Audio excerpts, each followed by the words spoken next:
Hey everyone, this is Chandni Dinani welcoming you to Magnet Brains. अब हम start करने वाले हैं द थर्ड टेंस जो कि है फ्यूचर टेंस। जैसे हमने प्रेजेंट और पास्ट के सारे टाइप्स यानी टोटल 8 टाइप्स ऑफ टेंसेस की मीनिंग हमें उन्हें कहाँ यूज़ करना है और उनके स्ट्रक्चर्स वो पढ़ लिया है, तो अब फ्यूचर टेंस को पढ़ने में इतना ज़्यादा डिफ़िकल्टी लेवल नहीं लगेगा क्योंकि हमारे कॉन्सेप्ट्स ऑलरेडी क्लियर हैं कि स्ट्रक्चर जो है फॉर्म कैसे किए जाते हैं। तो सबसे पहले हम देखेंगे first type of future tense जो कि क्या है, सिंपल फ्यूचर या फ्यूचर इंडेफिनिट टेंस।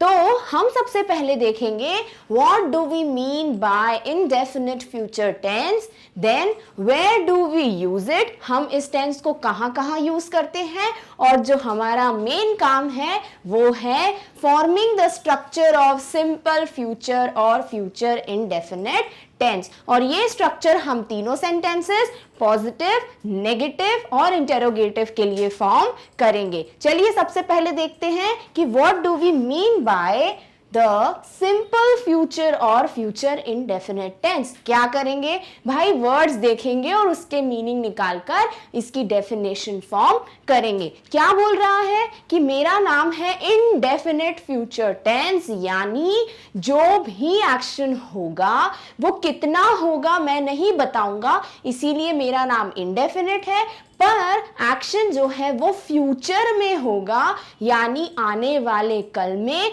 भविष्य काल में होने वाला है। जैसे अगर मैं बोलूं कि आप लोग एग्जाम्स में टॉप करोगे, तो क्या हुआ, फ्यूचर टेंस हुआ कि जो आने वाला कल है तब आप एग्जाम्स में टॉप करने वाले हो, गुड मार्क्स स्कोर करने वाले हो। तो ये क्या हुआ, फ्यूचर टेंस। तो जब हम ऐसी बातें करते हैं कि ऐसा होगा, मैं ये करूँगा, मैं ये करूँगी, तो क्या है, जब हम फ्यूचर के बारे में सोचते हैं तभी तो हम ऐसी बातें करते हैं कि मैं बड़ा होकर डॉक्टर बनूंगा, मैं बड़ा होकर लॉयर बनूंगा। तो ये सारी चीजें होती हैं फ्यूचर की बातचीत। तो इस टेंस में हम क्या देखेंगे कि जो भी एक्शंस होंगे वो फ्यूचर में होंगे। तो हम क्या बोल सकते हैं, ऐसा टेंस जिसमें जो एक्शन है वो फ्यूचर में होगा, पर कितना होगा वो हमको नहीं पता, इसीलिए इसे इनडेफिनिट फ्यूचर टेंस कहा जाता है। चलिए डेफिनेशन देखते हैं। Future indefinite tense is used to indicate an action। इससे एक ऐसे एक्शन के बारे में पता चलता है that will occur or happen in the future, जो कि फ्यूचर में होगा। occur और happen का मतलब क्या हुआ, जो फ्यूचर में होगा। तो ऐसा एक्शन जो भविष्य में होगा वही तो है indefinite future tense। चलिए एग्जाम्पल्स देखते हैं।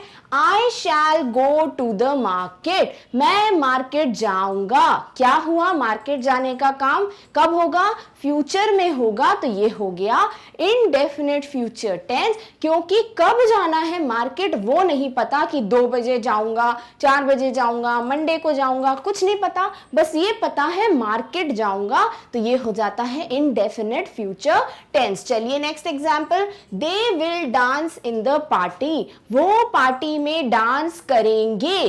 तो कब करेंगे, फ्यूचर में करेंगे। पार्टी कब है पता चला क्या, नहीं, पर वो पार्टी में डांस करेंगे। ये हो गया हमारा future tense. Next, he will sleep early, वो जल्दी सो जाएगा। तो फ्यूचर में सोएगा और जल्दी सो जाएगा, पर कितने बजे सोएगा ये पता है, नहीं पता। तो ये हुआ इंडेफिनिट, पर जो काम है स्लीप करने का, सोने का, वो कब होगा, फ्यूचर में। तो ये हो गया indefinite future tense. Next is you will ask questions, आप जो हो क्वेश्चंस पूछोगे। जब आप ये टेंस पढ़ चुके होगे तो आप क्वेश्चंस पूछोगे। तो क्वेश्चंस पूछने का काम कब होगा, फ्यूचर में होगा। तो ये क्या हुआ, इनडेफिनिट फ्यूचर टेंस। तो हमें जो है मीनिंग समझ आ गया कि इस टेंस का मतलब क्या होता है। चलिए अब देखते हैं कि इसको हम यूज कहाँ करते हैं।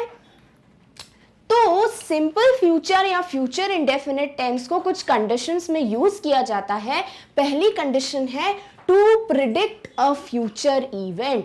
प्रिडिक्ट का मतलब जब हम किसी चीज का अनुमान लगाते हैं कि ऐसा ऐसा होगा। जैसे हम क्या बोलते हैं कि कुछ ऐसे लोग होते हैं जिनको फ्यूचर दिखता है, वो क्या करते हैं, फ्यूचर का प्रिडिक्शन करते हैं कि आने वाले कल में क्या होगा, वो होता है प्रिडिक्ट करना। तो यहाँ पर हम इस टेंस का यूज इसीलिए कर रहे हैं क्योंकि जब किसी चीज का अनुमान लगाओगे कि ऐसा ऐसा होगा तो वो फ्यूचर की ही बात हो रही है। तो जब भी हम प्रिडिक्शन करते हैं फ्यूचर इवेंट्स के बारे में तो हम इनडेफिनिट फ्यूचर टेंस का यूज करते हैं। जैसे India will win the match. जब मैच स्टार्ट हो रहा है तो आप लोग क्या करते हो, दो लोग हैं आपकी फैमिली में, आपके एक ब्रदर ने बोला भैया इंडिया ही जीतेगी और दूसरे ब्रदर ने बोला नहीं नहीं नहीं नहीं ऑस्ट्रेलिया जीतेगी। तो क्या हुआ, ये फ्यूचर में अनुमान लगा रहे हैं हम कि आने वाले कल में क्या होगा। तो India will win the match यानी इंडिया मैच जीतेगी, ये क्या है, ये है एक फ्यूचर का प्रेडिक्शन। तो यहाँ हम इनडेफिनिट फ्यूचर टेंस का यूज करते हैं। दूसरा sentence, I will become a doctor, मैं एक डॉक्टर बनूंगी। तो हमने क्या किया, अपने फ्यूचर का, अपने करियर का प्रिडिक्शन किया कि जब मैं बड़ी हो जाऊंगी तो मैं डॉक्टर बनूंगी। तो ये क्या हुआ, ये एक प्रिडिक्शन हुआ, इसीलिए यहां भी हम इनडेफिनिट फ्यूचर टेंस का यूज करते हैं। नेक्स्ट स्टेटमेंट क्या है, इट विल रेन हेवीली, बहुत तेज बारिश होगी। तो फ्यूचर की बात कर रहे हैं कि फ्यूचर में भैया बहुत तेज बारिश होगी। कुछ लोग होते हैं ना जो मौसम देखते हैं, उनको लगता है देखना एक दो दिन में बारिश होना स्टार्ट हो जाएगी। तो ये क्या होता है कि हम अनुमान लगाते हैं कि कुछ टाइम के बाद बारिश होना स्टार्ट हो जाएगी और बहुत जोर से बारिश होगी, इट विल रेन हेवीली। तो यहां भी हम प्रिडिक्शन कर रहे हैं। तो ये क्या हुआ, ये हुआ इनडेफिनिट फ्यूचर टेंस। चलिए फर्स्ट कंडीशन क्लियर है। सेकंड कंडीशन जहां इसका यूज होता है वो क्या है, to express a spontaneous decision. अब इसका मतलब क्या हुआ, स्पॉन्टेनियस का मतलब होता है एकदम से। जैसे आपके घर में एकदम से फोन की घंटी बजी तो आपने बोला मैं फोन उठाऊंगा। तो ये क्या हुआ, आपने एकदम से डिसीजन लिया कि फोन जो है मैं उठाऊंगा। तो फोन उठाने का काम तो होगा फ्यूचर में, पर क्योंकि आपने एकदम से इस चीज का डिसीजन लिया तो ये क्या हुआ, ये हुआ स्पॉन्टेनियस यानी एकदम से। और क्या था ये डिसीजन, इसीलिए स्पॉन्टेनियस डिसीजन। जैसे आपके यहाँ पे फोन उठाने का डिसीजन ऐसा तो नहीं है 2 दिन पहले आपने बोला था कि फोन की घंटी बजेगी, फोन मैं उठाऊंगा। आपने उसी वक्त डिसाइड किया कि आप रुक जाइए मैं फोन उठाने वाला हूं। तो ये क्या हो गया, एक स्पॉन्टेनियस डिसीजन। तो पहला स्टेटमेंट क्या है, आई विल ड्राइव टुडे। जैसे ही आप कार के पास गए आपने बोला आज मैं ड्राइव करूंगा। तो ये क्या हुआ, स्पॉन्टेनियस डिसीजन हुआ, पहले से आपने डिसाइड नहीं किया था, उसी वक्त डिसाइड किया। तो ये फ्यूचर कैसे हुआ, क्योंकि जो एक्शन होने वाला है, जो डिसीजन आपने लिया है वो होगा तो फ्यूचर में ही। आप जब बोल रहे हो मैं ड्राइव करूंगा तो क्या आप कर चुके ड्राइव, नहीं। क्या आप कर रहे हो, नहीं, आप करोगे। तो ये क्या हो गया, फ्यूचर टेंस हो गया। और कितना ड्राइव करके जाओगे, कितना किलोमीटर्स ड्राइव करोगे, कोई बात नहीं हो रही, तो इसीलिए indefinite future tense. Next, I will answer the call. जो अभी बात हुई, जैसे ही फोन की घंटी बजी आपने बोला भाई ये फोन का जवाब तो मैं ही दूंगा, I will answer the call. Next, I will go to bed now. आप बैठे हो, आपके घर में बहुत सारे मेहमान आए हैं, गेस्ट आए हैं और आपने एकदम से बोला उठ के कि मैं सोने जा रहा हूं। तो क्या हुआ, एक स्पॉन्टेनियस डिसीजन हुआ, एकदम से आपने ये डिसीजन लिया। तो ये हुआ आपका स्पॉन्टेनियस डिसीजन का एग्जाम्पल। और जो सोने का काम है वो आप फ्यूचर में ही करोगे, आने वाले समय में करोगे, इसीलिए ये क्या हुआ, ये हुआ इनडेफिनिट फ्यूचर टेंस का एग्जाम्पल। चलिए और देखते हैं। नेक्स्ट कंडीशन है to express willingness and unwillingness. अब ये क्या है, जब हम किसी चीज से रजामंदी करते हैं यानी हामी भरते हैं कि हाँ मैं ऐसा करूंगा, वो क्या हुआ कि हम विलिंग है उस चीज को करने के लिए, वो हमारी विलिंगनेस हुई यानी करने की इच्छा है। और उसी का उल्टा कोई काम नहीं करना आपको, तो नहीं करने की इच्छा हो गई अनविलिंगनेस। तो जब हम किसी भी सेंटेंस में ये बताते हैं कि ये काम करने में मेरी मर्जी है, तो वो हो गई मेरी विलिंगनेस, और इस काम को करने में मेरी मर्जी नहीं है, वो हो गया अनविलिंगनेस। और यही चीज अगर आप दूसरे के लिए बता रहे हो कि उसका मन नहीं है कि वो मेरे लिए नई ड्रेस खरीदे, तो क्या हुआ, आप उसकी अनविलिंगनेस बता रहे हो, उसको ड्रेस नहीं खरीदना, तो उसकी unwillingness to not buy a dress for you, यानी आप किसी और की बात कर रहे हो, उसको मुझे ड्रेस लेके नहीं देनी है, तो भी आप क्या कर रहे हो, एक विलिंगनेस या अनविलिंगनेस की बात कर रहे हो। तो ये भी क्या है, आपका इनडेफिनिट फ्यूचर टेंस है, यानी आने वाले कल में उसकी क्या करने की मर्जी है और क्या नहीं करने की मर्जी है वो आप बता रहे हो, इसीलिए ये क्या हुआ, इनडेफिनिट फ्यूचर टेंस। चलिए एग्जांपल्स देखते हैं। आई विल हेल्प यू, मैं तुम्हारी मदद करूंगा, यानी मेरी मर्जी है, मैं ये मेरी विलिंगनेस है कि मैं तुम्हारी मदद करूंगा। तो मदद कब होगी, आने वाले समय में। क्या हुआ, फ्यूचर। और क्या पता चल रहा है, मेरी मर्जी पता चल रही है, मेरी विलिंगनेस पता चल रही है। तो ये क्या हुआ, ये हो गया इस कंडीशन का sentence, I will help you. चलिए नेक्स्ट देखते हैं। ही विल नॉट डू इट, हम 3 लोग डिस्कस कर रहे हैं, एक ने बोला भाई वो ऐसा कर लेगा, ये काम कर लेगा, तो मैंने बोला no no no he will not do it, वो ये काम नहीं करेगा। तो मैंने उसकी ना करने की मर्जी, उसकी मर्जी नहीं है कि मैं ये काम नहीं करूंगा, वो मैंने बताया। तो यहाँ पर अनविलिंगनेस पता चली, और ये काम फ्यूचर की बात हो रही है कि वो ये काम नहीं करेगा, तो इसीलिए हो गया future tense. Next sentence, my brother will buy a car for me, मेरा भाई मेरे लिए कार खरीदेगा, यानी कार खरीदने का काम होगा फ्यूचर में, और यहां पर मेरे भाई की विलिंगनेस पता चल रही है, उसकी मर्जी पता चल रही है कि वो मेरे लिए नई कार खरीदने वाला है। तो कब खरीदेगा, फ्यूचर में, और पता क्या चला, मर्जी। तो ये क्या हो गया, इनडेफिनिट फ्यूचर टेंस। तो हमें क्लियर हो गई कौन कौन सी कंडीशंस हैं जहां पर हम इनडेफिनिट फ्यूचर टेंस को देख सकते हैं। अब हमारा क्या काम है भाई, अब है बहुत ही इंपॉर्टेंट चीज, जो कि क्या है, स्ट्रक्चर बनाना। इसके पहले डायरेक्टली इसमें जंप करें, हमें जो जो पता है उससे हम अपना स्ट्रक्चर बनाने की कोशिश करते हैं। किसकी बात कर रहे हैं, इनडेफिनिट फ्यूचर टेंस की। करेक्ट। क्या क्या पता है हमको, नॉर्मल सेंटेंस में सब्जेक्ट होगा, वर्ब होगा और ऑब्जेक्ट होगा, पहले से ही पता है ये, राइट। सब्जेक्ट जिसकी बात होगी, वर्ब वो क्या एक्शन परफॉर्म कर रहा है, क्या काम कर रहा है, ऑब्जेक्ट क्या बात हो रही है। करेक्ट। अब बात हो रही है इनडेफिनिट की। भाई हम चलेंगे अपने बॉक्स, इंपॉर्टेंट नोट वाले बॉक्स पे। उसमें पहला पॉइंट क्या था, जब भी इनडेफिनिट को देखो वर्ब का फर्स्ट फॉर्म यूज कर लो। कर दिया, सब्जेक्ट प्लस वर्ब का फर्स्ट फॉर्म प्लस ऑब्जेक्ट। इतना क्लियर है। पर इसका एक्सेप्शन क्या था, इसका एक्सेप्शन था इंडेफिनिट पास्ट, वहां पर सिर्फ second form of verb use होती है। तो चलिए ये तो हो गया जो जो मुझे पता था। इसको बना दे फ्यूचर टेंस का स्ट्रक्चर। हमने बोला हाँ बना दो। फिर आपने बोला मैम मुझे ऐसा क्यों लग रहा है कि ये स्ट्रक्चर जो है कुछ प्रेजेंट टेंस से मिलता जुलता है। मैंने देखा, मैं हाँ आप तो सही बात कर रहे हो कि ये स्ट्रक्चर जो है हमने same to same indefinite present में भी देखा था।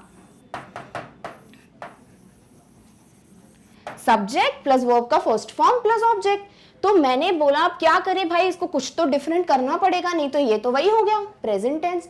तो क्या हुआ, जब इन दोनों टेंसेस में बात हुई प्रेजेंट और फ्यूचर में, प्रेजेंट ने बोला मैं अपना स्ट्रक्चर सबसे पहले बना चुका हूं, मैं स्ट्रक्चर में कोई चेंजेस नहीं करूंगा, कोई चेंजेस होंगे तो फ्यूचर के स्ट्रक्चर में होंगे।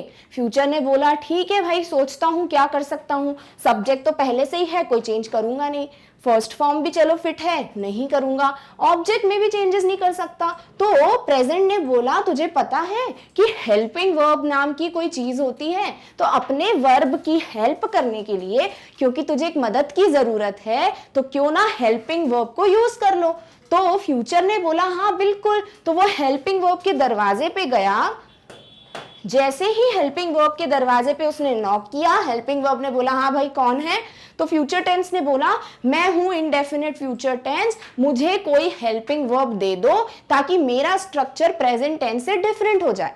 तो हेल्पिंग वर्ब ने बोला बैठिए बैठिए मैं चेक करता हूं मेरे पास कौन कौन से हेल्पिंग वर्ब बचे हैं।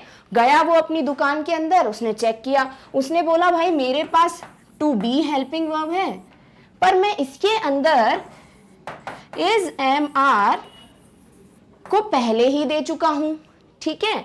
नेक्स्ट इज फैमिली में मेरे पास वॉज वर है, मैं इसको भी बेच चुका हूं, मेरे पास इसका कोई पीस नहीं बचा, ठीक है भाई। फ्यूचर ने बोला और चेक करो, तो उसने बोला मेरे पास टू हैव की फैमिली है, और टू हैव की फैमिली में मेरे पास हैज है, हैव है और हैड है, पर ये सब तो पास्ट टेंस ऑलरेडी बुक कर चुके हैं, ये तो पास्ट टेंस ले गए, ठीक है। फ्यूचर ने बोला भाई और ढूंढो, और भी कुछ होगा तुम्हारे पास, इतनी बड़ी दुकान है। उसने बोला ठीक है, थर्ड मेरे पास टू डू की फैमिली है, टू डू की फैमिली में मेरे पास है डू, डज, डिड, पर मैं ये भी ऑलरेडी दे चुका हूं। तो फिर फ्यूचर ने बोला भाई अब मैं क्या करूं, मुझे हेल्पिंग वर्ब की बहुत जरूरत है, नहीं तो मेरा स्ट्रक्चर नहीं बनेगा। तो फिर हेल्पिंग वर्ब ने बोला भाई एक काम हो सकता है, ये सारे जो हैं वो ऑक्सिलरी वर्ब हैं। क्या है ये? Auxiliary verb. और ये ऑक्सिलरी वर्ब तो ऑलरेडी सारे टेंसेस ले जा चुके हैं, पर मेरे पास दूसरी ब्रांड के जो है हेल्पिंग वर्ब हैं। तो उसने बोला हाँ भाई कुछ भी चलेगा, मेरे को बस हेल्पिंग वर्ब दे दो, ठीक है। गए वो, दूसरी ब्रांड क्या थी? दूसरी ब्रांड थी मोडाल वर्ब्स। ये हम जब हेल्पिंग वर्ब पढ़ रहे थे तब हमने क्या बोला था? हेल्पिंग वर्ब को दो तरीके से पढ़ लो, ऑक्सिलरी वर्ब जिसके हैं ये तीन टाइप, और मोडाल वर्ब जिसके कौन थे? दो ही मेंबर्स थे, वो कौन थे? विल और शैल। फ्यूचर टेंस के सामने किसने? हेल्पिंग वर्ब ने ये दोनों जो वर्ब्स हैं वो रख दिए। उसने बोला ये है ब्रांड, मॉडल वर्ब, मेरे पास ब्रांड के दो ही पीस हैं, विल और शैल, चाहिए तो ले लो। तो फिर फ्यूचर टेंस ने बोला कि क्या ये दोनों अभी हैं, बचे हुए हैं, किसी ने इनको खरीदा तो नहीं? तो उसने बोला नहीं नहीं बिल्कुल फ्रेश पीस है, ले जाओ, किसी ने यूज नहीं किया इनको। तो फिर फ्यूचर ने बोला ठीक है, दोनों का एक एक पैक करके मुझको दे दो। और इनडेफिनेट फ्यूचर टेंस अपने साथ बढ़िया खुश होकर विल और शैल को लेकर आ गया, और जैसे ही अपने स्ट्रक्चर को उसने देखा उसने बोला वाह मेरा काम तो हो गया, मेरे पास सब्जेक्ट है, मैं लगा दूंगा हेल्पिंग वर्ब जो कि क्या होगी? विल और शैल।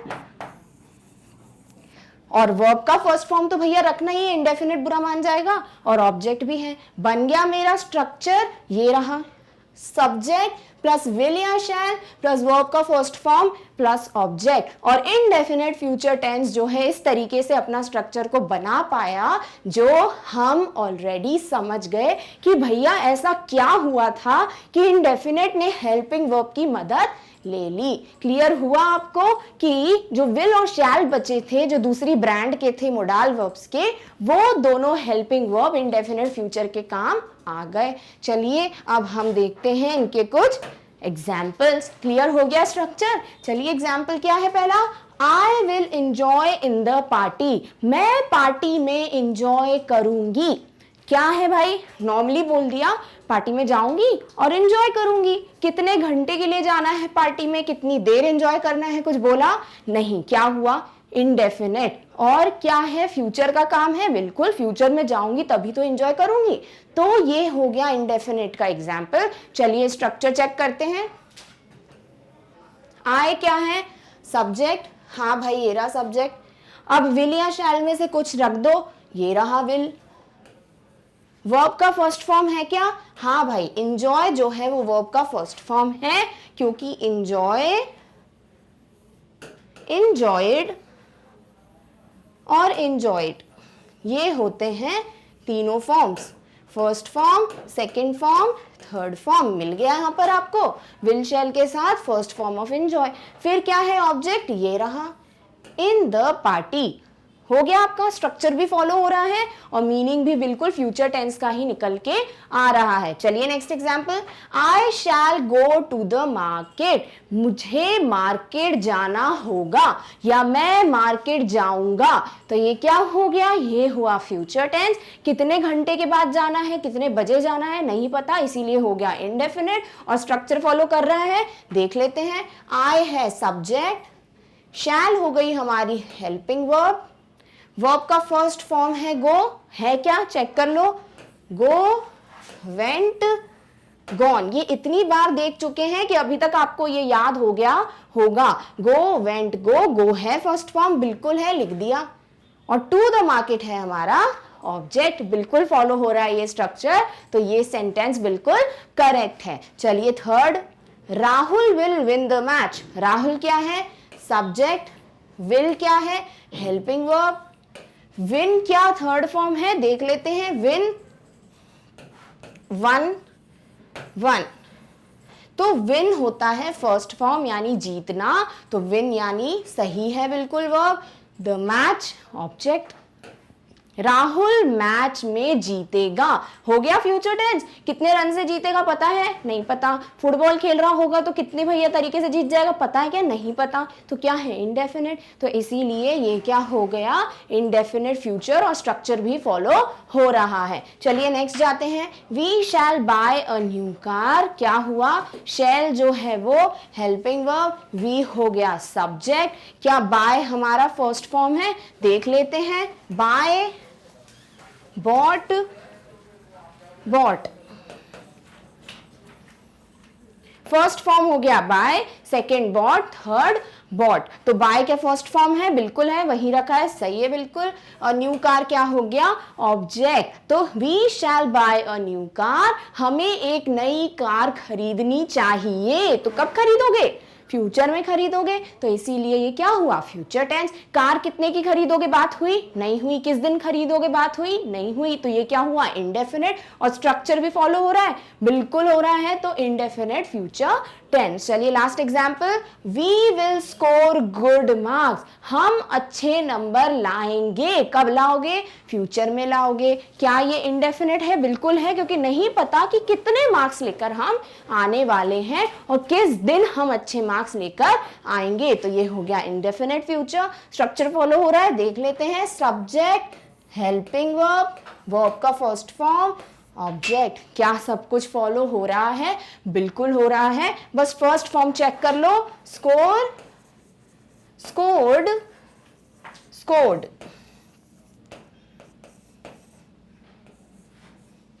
स्कोर यानी मार्क्स, स्कोर यानी लाना। जब हम बोलते हैं हमारे मार्क्स अच्छे आए, we have scored good marks, तो स्कोर का क्या हो गया, स्कोर, स्कोर्ड, स्कोर्ड, बिल्कुल फर्स्ट फॉर्म सही है, स्कोर। तो हमारा यहाँ स्ट्रक्चर भी फॉलो हो रहा है और मीनिंग भी करेक्ट आ रहा है। तो ये होते हैं क्या, इनडेफिनिट के एग्जाम्पल्स।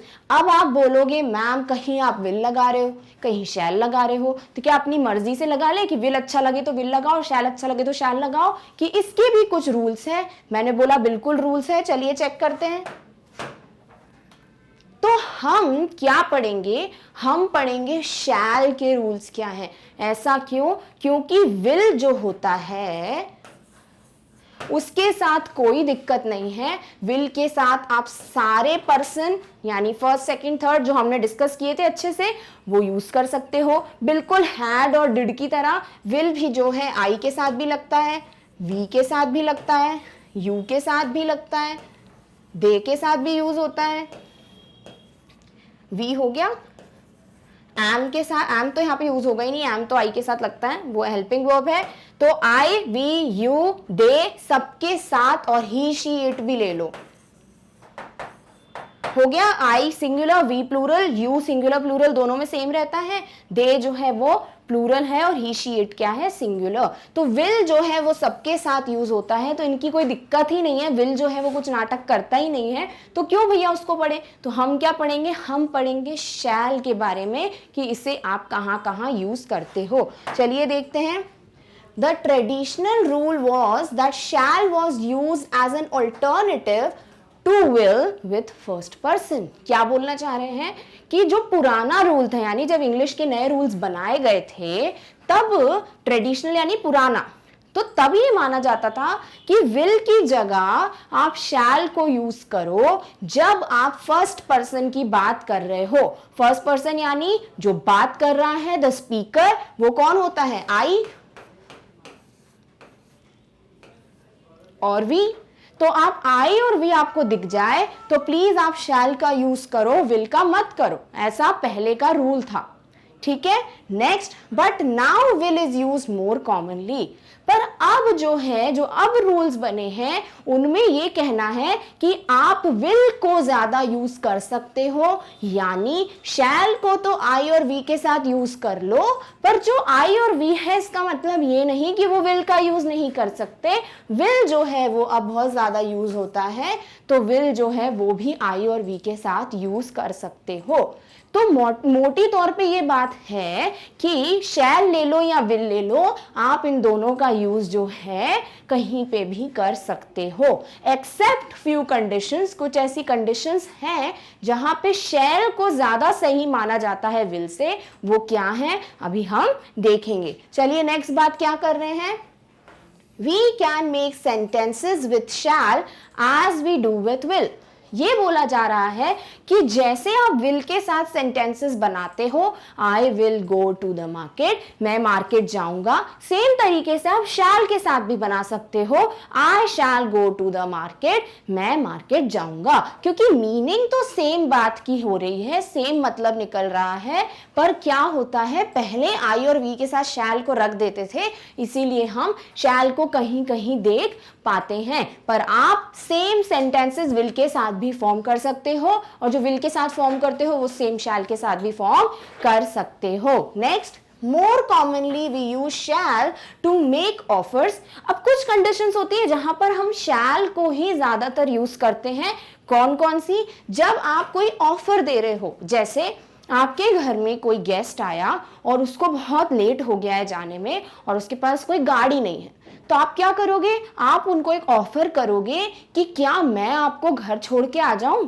तो क्या किया आपने? एक ऑफर किया। जैसे आप लंच कर रहे हो, आपका फ्रेंड लंच नहीं लाया, तो आप क्या बोलोगे? क्या मेरे लंच में से खाओगे? तो क्या हुआ? ऑफर हुआ। तो जब हम ऑफर्स की बात करते हैं तब भी हम क्या ज्यादातर यूज करते हैं?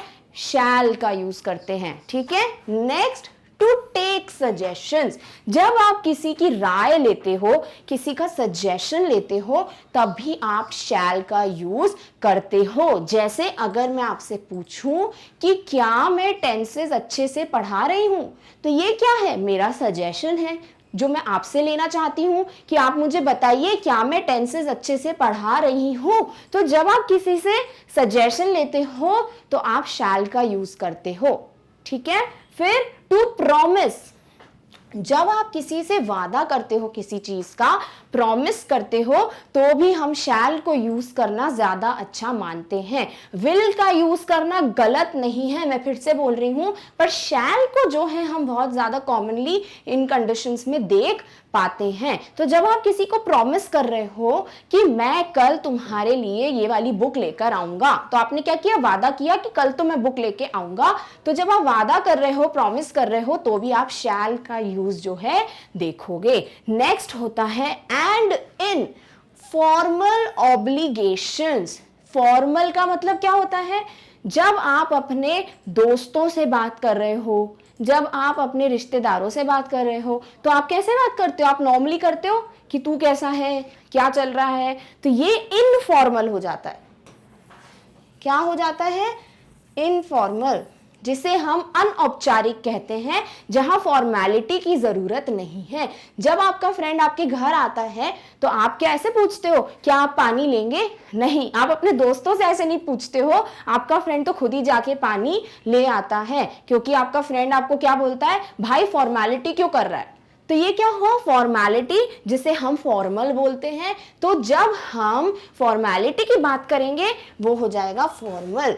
जैसे आपकी टीचर आपके घर आएंगी तो आप ऐसा बोलोगे मैम खुद ही जाके पानी ले लीजिए, आप यहाँ पे फॉर्मेलिटी करोगे, आप फॉर्मल बिहेवियर दिखाओगे कि क्या मैम मैं आपके लिए पानी लेके आऊं, क्योंकि वही आपके लिए एक रिस्पेक्टफुल बात होगी। तो यहाँ क्या हो गया, यहाँ हो गया फॉर्मेलिटी की बात। और ऑब्लिगेशन यानी जो हमारे कर्तव्य हैं उन्हें हम कहते हैं ऑब्लिगेशन। तो ऑब्लिगेशन को हमने क्या बोला, कर्तव्य। जैसे कुछ हमारी रिस्पॉन्सिबिलिटीज होती हैं कि आपको ऐसा ही करना है।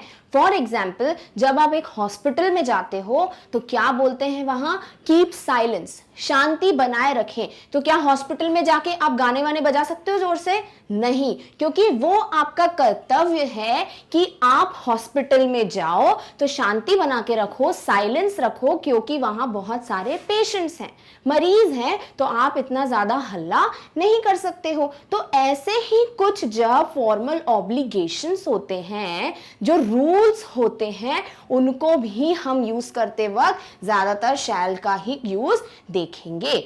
अब shall is more formal and polite. क्यों हम शैल का यूज कर रहे हैं इन कंडीशंस में? क्योंकि ये माना जाता है कि शैल जो है वो ज्यादा पोलाइट दिखाता है, पोलाइटनेस दिखाता है। किसके कंपैरिजन में? विल के कंपैरिजन में। कि यानी जब आप किसी को रिस्पेक्टफुली कोई चीज बोलते हो तो आप शैल यूज करो, वो ज्यादा अच्छा दिखेगा, ना कि क्या यूज करो, पोलाइट की वो विल यूज करो। फॉर एग्जाम्पल, जैसे आपको अपने कोई सीनियर या कोई टीचर से बात करनी है तो आप उनको ईमेल भेजना पसंद करोगे कि व्हाट्सएप मैसेज?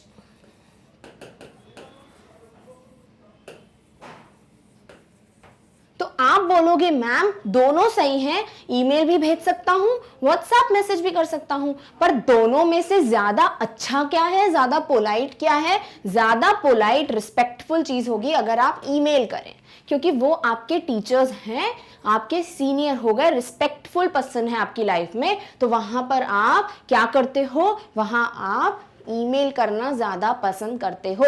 उसी तरीके से हम शैल यूज करें या विल यूज करें, तो हमने बोला भाई दोनों सही है, पर कुछ कंडीशंस में ज्यादा अच्छा लगेगा अगर आप शैल का यूज करोगे। तो कभी क्वेश्चन आएगा तो उसमें इतना ज्यादा कंफ्यूजिंग नहीं आएगा कि शैल और विल दोनों दे दिए जाएं, क्योंकि उसमें इतना कंफ्यूजन इसीलिए नहीं क्रिएट करते क्योंकि दोनों सही हैं। पर अगर आपके सेंटेंस में शैल और विल में गलती से कंफ्यूजन टाइप का कुछ दिख गया तो वहां पे आपको क्लियरली दिख जाएगा क्या वो कोई पोलाइट बात हो रही है, फॉर्मल बात हो रही है, तो मैं शैल को यूज करूंगा। तो क्लियर हुआ कि शैल हम कहां यूज करते हैं, तो विल और शैल में अब कंफ्यूजन नहीं होगा। चलिए और अच्छे से क्लियर करने के लिए कुछ कंडीशंस के एग्जाम्पल देख लेते हैं। पहली कंडीशन क्या थी, जब आप ऑफर कर रहे हो किसी को तो आप शैल का यूज करो। चलिए पहला, शैल आई मेक सम डिनर। आपके घर में बहुत सारे गेस्ट आए हैं, मम्मी आपकी बहुत बिजी हैं, सुबह से काम कर रही हैं, तो आपको खाना बनाना आता है। आपने क्या बोला मम्मा को, मम्मा मैं खाना बना दूं?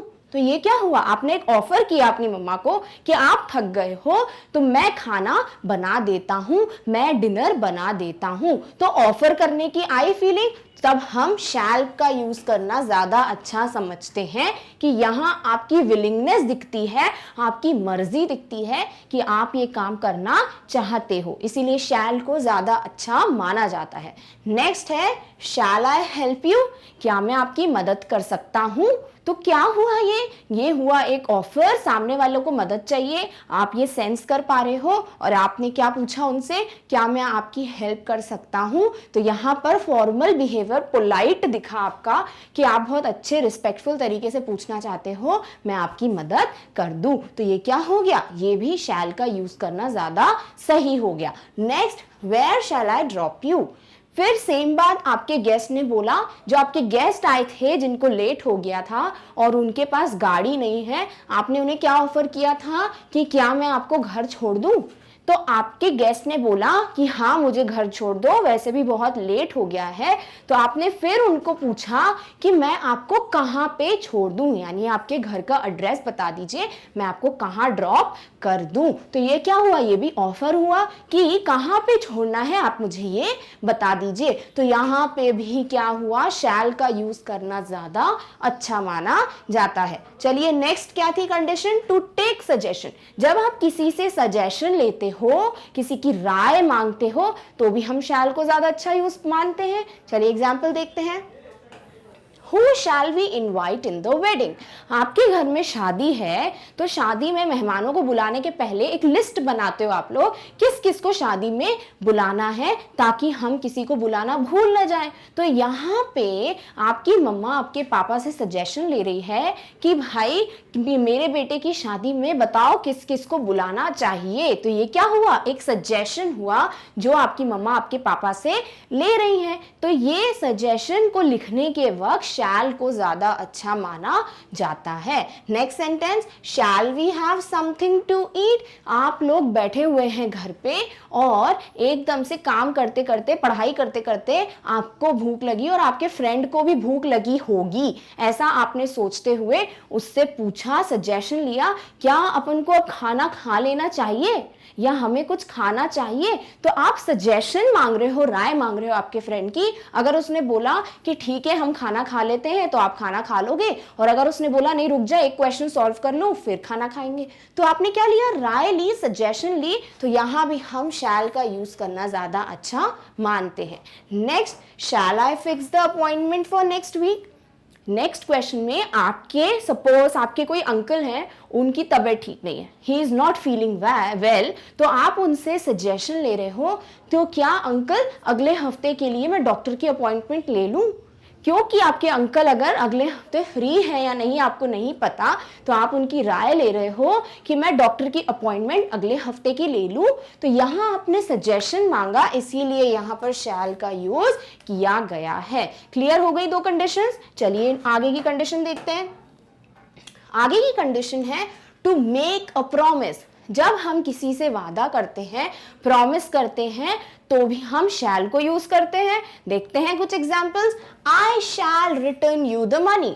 जब हम ये बोल रहे हैं कि मैं तुम्हें तुम्हारे पैसे वापस कर दूंगा, तो ये क्या हुआ, एक प्रॉमिस की बात हुई। तो यहां हम बोलते हैं I shall return you the money. अब यहां पर अगर आप विल का यूज कर लो तो भी गलत नहीं है। I will return you the money, मैं तुम्हारे पैसे तुमको दे दूंगा, तो भी सेम बात है। तो विल का यूज करना गलत नहीं है, पर शैल ज्यादा फॉर्मल और पोलाइट साउंड करता है। Next, I shall go in the party.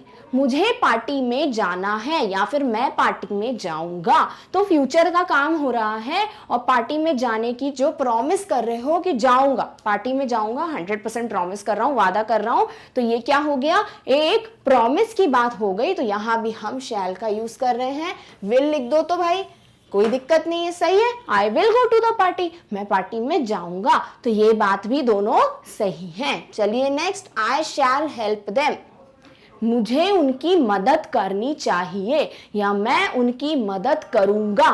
तो मदद करूंगा, प्रॉमिस कर रहा हूं, तो ये क्या हो गया, प्रॉमिस की फीलिंग हो गई, इसीलिए यहां पर शैल का यूज कर दिया है। क्लियर है? नेक्स्ट कंडीशन, लास्ट कंडीशन क्या है, फॉर्मल ऑब्लिगेशंस, जो हमारे कर्तव्य होते हैं, जब उनकी बात हो तो भी हम शैल का यूज करना ज्यादा अच्छा मानते हैं। जैसे everyone shall keep silence in the hospital, सबको हॉस्पिटल में शांति बना के रखनी चाहिए। तो ये क्या है, रूल है, तो इसमें शैल लिखते हैं। यहाँ विल का यूज करोगे, एवरीवन विल कीप साइलेंस, तो विल यहाँ पे पता है क्या मीनिंग दे रहा है, कि सब शांति बना के रखेंगे।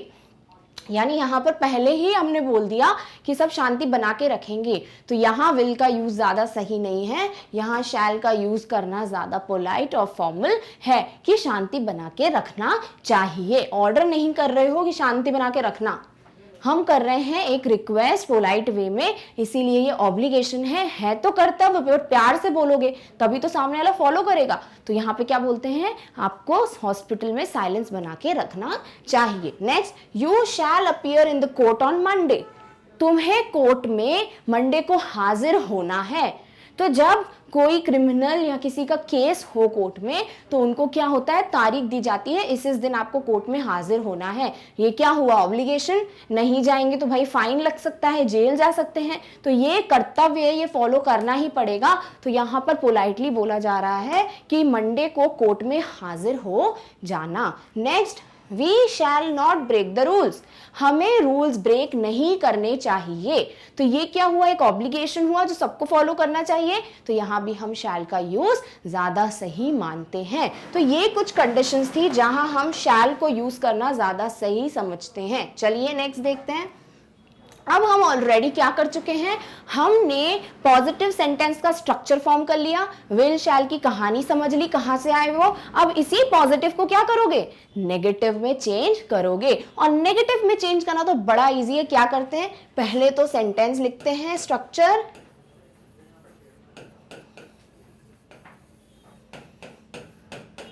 ये था हमारा पॉजिटिव का स्ट्रक्चर। और नेगेटिव में क्या करते हैं भाई, नेगेटिव में कुछ नहीं, N for negative, N for not, और नॉट को हेल्पिंग वर्ब के बाद रखना है। क्या है हमारी हेल्पिंग वर्ब, भैया नई ब्रांड की हेल्पिंग वर्ब है मोडाल वर्ब्स, इनके बाद क्या रखोगे, इनके बाद रख दोगे नॉट।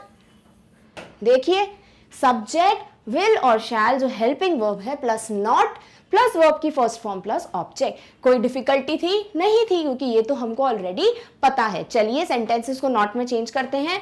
लिखा है sentence, I will enjoy in the party.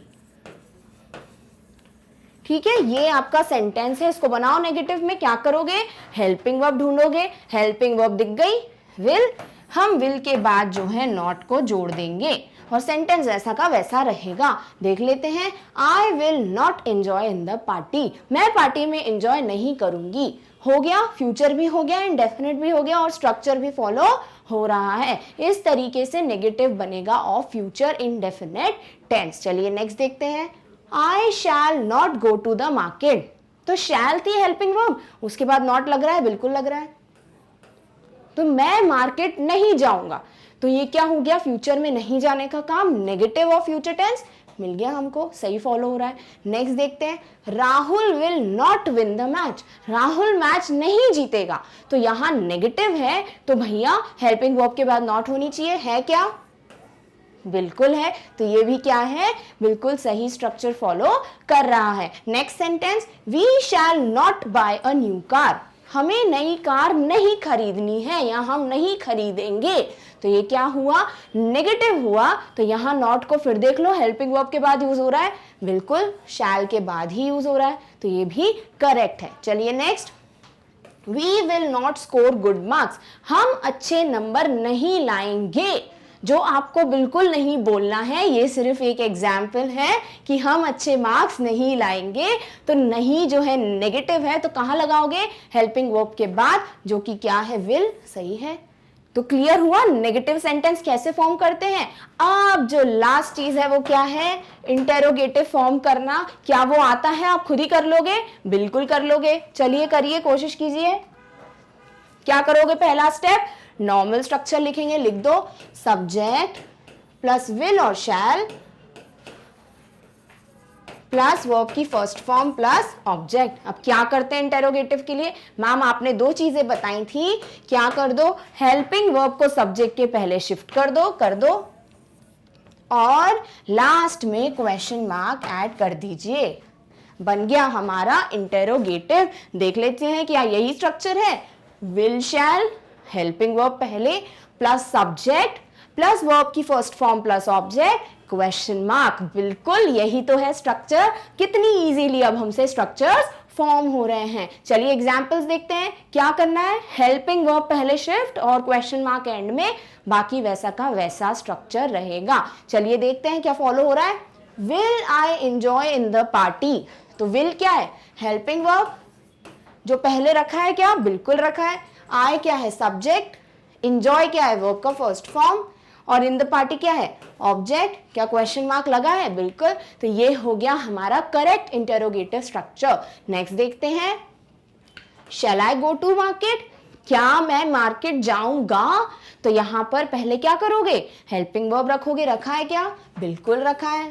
गो आई क्या है सब्जेक्ट, गो क्या है वर्ब का फर्स्ट फॉर्म, टू मार्केट क्या है ऑब्जेक्ट और ये क्या है क्वेश्चन मार्क। बिल्कुल सही, यही तो करना है हमको, तो बिल्कुल करेक्ट है। चलिए बाकी भी वैसे ही देख लेते हैं। Will Rahul win the match, will हो गया helping verb, Rahul subject, win verb का first form, the match is the object question mark. Rahul क्या मैच जीत पाएगा, तो ये क्या हो गया इंटेरोगेटिव क्वेश्चन वाला sentence. Next, shall we buy a new car, क्या हम नई कार खरीदेंगे, तो ये क्या हुआ क्वेश्चन हुआ। देखते हैं सही है कि नहीं। शैल हेल्पिंग वर्ब, वी हो गया सब्जेक्ट, बाय वर्ब का first form, new car is the object और क्वेश्चन मार्क। बिल्कुल सही स्ट्रक्चर फॉलो हो रहा है, तो ये भी इंटेरोगेटिव ही हुआ। Last example, will he score good marks, will हुआ सब्जेक्ट, हेल्पिंग वर्ब, ही हुआ सब्जेक्ट, स्कोर हुआ वर्ब का first form, good marks object और क्वेश्चन मार्क। बिल्कुल सही स्ट्रक्चर फॉलो हो रहा है। क्या वो अच्छे नंबर लाएगा, तो आंसर क्या है बिल्कुल लाएंगे। तो ये हो गया आपका इंटेरोगेटिव का स्ट्रक्चर, जो हमको याद करने की जरूरत ही नहीं पड़ी, क्योंकि हम भैया विल शैल की कहानी भी जान गए और नेगेटिव और इंटेरोगेटिव बनाना तो हमको बहुत इजी लगता है। तो ये था आपका इनडेफिनिट फ्यूचर टेंस। अब क्या बचता है, अब बचता है सेकंड टाइप को पढ़ना, जो कि क्या है फ्यूचर कंटिन्यूअस टेंस। अब पता चल गया है कि विल शैल यूज कर रहे हो, तो वैसे ही फ्यूचर कंटिन्यूअस का स्ट्रक्चर बनाने की कोशिश करो। हम देखेंगे अगले वीडियो में कि क्या आप सही स्ट्रक्चर बना पाए। तब तक आप अपना ध्यान रखिए, और अगर आपको इस टॉपिक के नोट्स चाहिए तो वो आपको डिस्क्रिप्शन बॉक्स में मिल जाएंगे। Thank you so much for watching, bye.